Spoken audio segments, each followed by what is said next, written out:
नमस्कार मेरे प्यारे साथियों, अर्जुन विद्यापीठ में आप सभी का स्वागत है। जैसा कि आप देख सकते हैं annual calendar for RRB recruitments, तो यहाँ पे आप देख सकते हैं आरआरबी एनटीपीसी का जो फॉर्म आने वाला था वो सितंबर में आने वाला था, जुलाई से सितंबर में। ठीक है, इसमें ग्रेजुएट लेवल का है और अंडर ग्रेजुएट लेवल का, यानी 12 पास वालों का। आगे चलते हैं तो आप ये देख सकते हैं जो वैकेंसी आने वाली है, recruitment of the non technical popular category NTPC graduate and undergraduate post के लिए। Importants dates for graduate post ये है 14 सितंबर 2024 ओपनिंग डेट है और क्लोजिंग डेट है इसका 13 अक्टूबर 2024। ठीक है, तो आप यहाँ पे देख सकते हैं वैकेंसी फॉर ग्रेजुएट पोस्ट का chief commercial cum ticket supervisor, pay level as per 7th CPC यहाँ पे 6 है। इनिशियल पे जो है इसका 35,400 है। मेडिकल स्टैंडर्ड जो है आँखों का ये B2 है। ठीक है, एज पर 1/1/2025 के हिसाब से आपका एज जो है 18 से 36 ईयर के बीच में होना चाहिए। सेकेंड वाला जो है स्टेशन मास्टर का है, ये 6 पे लेवल कमीशन का है। इसका भी सैलरी इनिशियल पे है 35,400 का। मेडिकल स्टैंडर्ड इसका A2 होना चाहिए। एज लिमिट 18 से 36 है। ठीक है, आगे देखिए गुड्स ट्रेन मैनेजर का देखिए, पे लेवल आपका 5 है और इसकी जो इनिशियल पे है 29,200 है। इसका मेडिकल स्टैंडर्ड A2 होना चाहिए। एज आपका सेम ही है 18 से 36। ठीक है, और इसका जो वैकेंसी है 3144 आई है। जूनियर अकाउंटेंट असिस्टेंट कम टाइपिस्ट लेवल 5 में आता है ये। ठीक है, 29,200 इसका इनिशियल पे है। ठीक है, मेडिकल स्टैंडर्ड इसका C2 होना चाहिए। एज इसका 18 से 36 है और टोटल वैकेंसी है 1507। ठीक है, जूनियर अकाउंटेंट असिस्टेंट कम टाइपिस्ट लेवल 5 29,200 इनिशियल पे है। मेडिकल स्टैंडर्ड इसका भी C2 है। ठीक है, और ये सीनियर कलर कम टाइपिस्ट का देखिए CPC 5 29,200 medical standard C2। Age limit जो है 18 से 36 है। ठीक है, वैकेंसी जो है इसका 732 है। टोटल आपका 8,113 वैकेंसियाँ हैं। OBC वालों के लिए आपका 3 ईयर का छूट है और यहाँ पे SC ST वालों के लिए 5 ईयर का छूट है। यहाँ पे देखिए एजुकेशन क्वालिफिकेशन जो पोस्ट ग्रेजुएशन के लिए है उसके लिए ग्रेजुएशन डिग्री होनी चाहिए। जो उम्मीदवार ग्रेजुएशन के अंतिम वर्ष में वे आवेदन कर सकते हैं। Closing date for submission of application यह है 13 अक्टूबर 2024। ठीक है, आगे चलते हैं। Importance date for undergraduate ये 12वीं पास वालों के लिए है।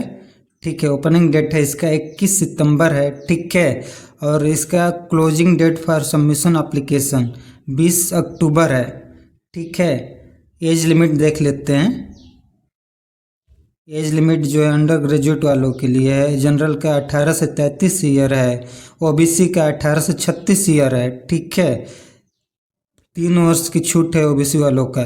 SC ST का 18 से 38 है, 5 साल की छूट है। ठीक है, SC ST का। इसमें जो पोस्ट है देख लेते हैं। Number of post junior clerk come typist level 2।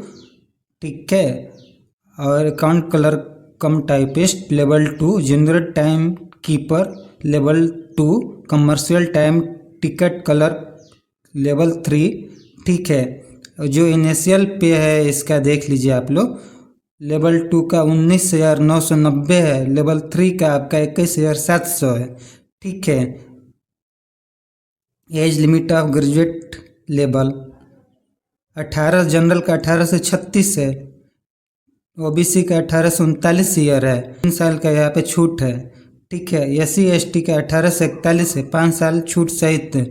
यानी एज आपका भरपूर दिया है यहाँ पे। ठीक है, और यहाँ पे नंबर ऑफ पोस्ट देख लीजिए ग्रेजुएशन लेवल का। Traffic assistant level 4 initial salary है 25,500। ट्रेन मैनेजर का देखिए लेवल 5 29,200 है। Senior commercial cum ticket clerk का है 29,200 लेवल 5। जूनियर अकाउंट असिस्टेंट कम टाइपिस्ट का है लेवल 5 29,200। स्टेशन मास्टर का है लेवल 6 35,400। हर पद के लिए शैक्षणिक योग्यता अलग अलग है, ठीक है। यहाँ पे इम्पोर्टेंट डेट्स ग्रेजुएट पोस्ट के लिए देखते हैं। ओपनिंग जो डेट है आपका 14 सितंबर 2024। क्लोजिंग अब यहाँ पे देखिए आप लोग आरआरबी एनटीपीसी सिलेक्शन प्रोसेस, ठीक है। पहले तो आपका CBT 1 होगा, ठीक है। जो कैंडिडेट यहाँ पे CBT 1 निकाल लेगा वो CBT 2 देगा, ठीक है। जो लेवल में है वो वहाँ पे टाइपिंग स्किल भी मांग लेगा, ठीक है, या फिर CBET मांग लेगा। उसके बाद आपका डॉक्यूमेंट वेरिफिकेशन होगा, फिर मेडिकल होगा, ठीक है। आगे चलते हैं। RRB NTPC exam pattern CBT 1 के लिए आपका है मैथ आएगा, और पहला मैथ, दूसरा रीजनिंग, तीसरा सामान्य ज्ञान और समसामयिकी GK GS, ठीक है। प्रश्नों की संख्या मैथ में 30 रहेगी, अंक उस पर 30 मिलेंगे। आपके रीजनिंग में आपका जो होगा 30 नंबर का होगा, प्रश्नों की संख्या 30 होगी। GK GS का 40 प्रश्न होंगे, ठीक है। टोटल यहाँ पे आपके 100 प्रश्न होंगे। और अगर आप CBT 1 निकाल लेते हैं तो CBT 2 आपको देना पड़ेगा, ठीक है। उसमें मैथ के प्रश्नों की संख्या 35 होगी, रीजनिंग की 35 होगी, और समसामयिकी GK GS का आपका 50 प्रश्न होंगे। टोटल आपके 120 प्रश्न होंगे 90 मिनट में, ठीक है। यहाँ से आपकी मेरिट बनेगी, CBT 1 में मेरिट नहीं बनेगी।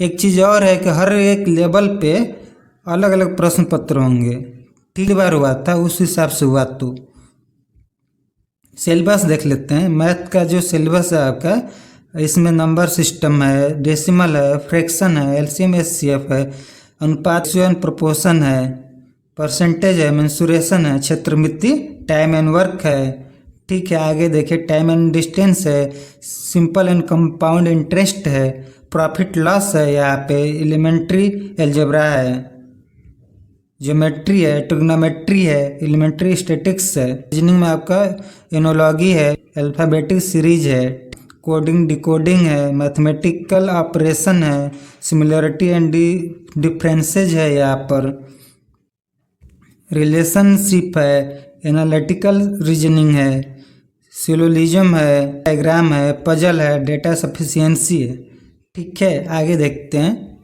आपका स्टेटमेंट एंड कंक्लूजन है, स्टेटमेंट कोर्स ऑफ एक्शन है, कथन वाला, डिसीजन मेकिंग है, मैप है, फिर इंटरप्रिटेशन ऑफ ग्राफ्स है। जनरल अवेयरनेस पे आते हैं, सामान्य ज्ञान पे क्या क्या आएगा। करंट इवेंट्स आएगा, राष्ट्रीय अंतर्राष्ट्रीय समसामयिकी घटनाएं, गेम्स एंड स्पोर्ट्स है, खेलकूद और क्रीड़ाएं है, art and culture of India, Bharat की कला और संस्कृति है, इंडियन लिटरेचर, भारतीय साहित्य है, ठीक है। Monument and places of India, Bharat के स्मारक और स्थान है, ठीक है। General science and life science.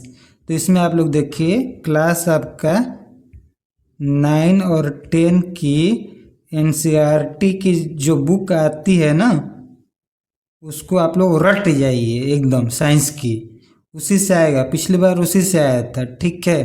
Bharat के इतिहास और स्वतंत्रता संग्राम, इसकी भी इतिहास की जो 9-10 की बुक आती है ना, उसको रट जाइए आप लोग 6 से 10 तक।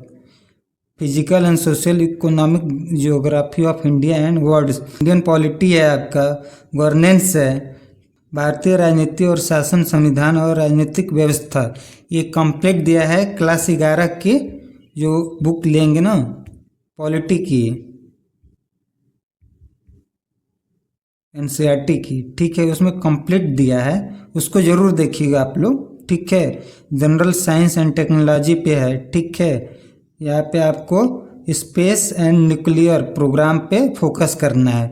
फिर united nation and other important world organisation, संयुक्त राष्ट्र और अन्य महत्वपूर्ण विश्व संगठन के बारे में आपको जानकारी होनी चाहिए। इन्वायरमेंटल इश्यूज, भारत और विश्व से संबंधित पर्यावरणीय मुद्दे हैं, उस पर आप लोग फोकस करिएगा। बेसिक कंप्यूटर है यहाँ पे, ठीक है। कंप्यूटर एप्लीकेशन है, उसका कॉमन एब्रीविएशन है, जो शॉर्ट फॉर्म है, उसका फुल फॉर्म पूछ लिया। NTPC का फुल फॉर्म क्या होता है, ठीक है, ऐसे ही। और यहाँ पे ट्रांसपोर्ट सिस्टम पे देखिए, भारत में परिवहन प्रणाली, इंडियन इकोनॉमी है, famous personalities of India awards देख लीजिएगा, फ्लैगशिप गवर्नमेंट प्रोग्राम, प्रमुख सरकारी कार्यक्रम क्या है, भारतीय वनस्पति और जीव देख लीजिएगा। ठीक है, important government and public sector organisation in India, Bharat के महत्वपूर्ण सरकारी और सार्वजनिक क्षेत्र के संगठन आदि। कुल सब मिला जुला के हम आपसे ये कहना चाहते हैं, रेलवे की जो भर्ती है ये ऑल इंडिया लेवल पे होती है। ठीक है, और यहाँ पे बहुत लड़के फॉर्म भरते हैं, पहली चीज़। दूसरी चीज़ ये है कि इसमें सैलरी अच्छी है। ठीक है, तीसरी चीज़ है यहाँ पर कि आपको यहाँ पे रेलवे की सुविधाएं भी मिल जाती हैं, रेलवे में सफ़र करने के लिए आपको पास बनता है। चौथा चीज़ है कि यहाँ पे जैसे पुलिस का फॉर्म आप भरते हैं, जैसे यूपी पुलिस के फॉर्म आया था तो उसमें हाइट है कि चेस्ट की नाप है वो अच्छा लेता है। ठीक है, लेकिन इसमें ऐसा कुछ नहीं है, हाइट वेट का कोई झंझट नहीं है इसमें। ठीक है, तो आर्मी और पुलिस वगैरह में जो बाउंडेशन होता है वो इसमें नहीं है, तो इसमें कोई भी बच्चा अप्लाई कर सकता है और ये रिस्पेक्टफुल जॉब है। ठीक है, आपको फॉर्म भरना चाहिए। आई होप आपको सारी चीज़ें समझ में आई होंगी। ठीक है, अगर कोई भी इशू हो तो आप कमेंट बॉक्स में कमेंट करिएगा, मैं वहाँ पे आपको रिप्लाई करूँगा। ठीक है, धन्यवाद।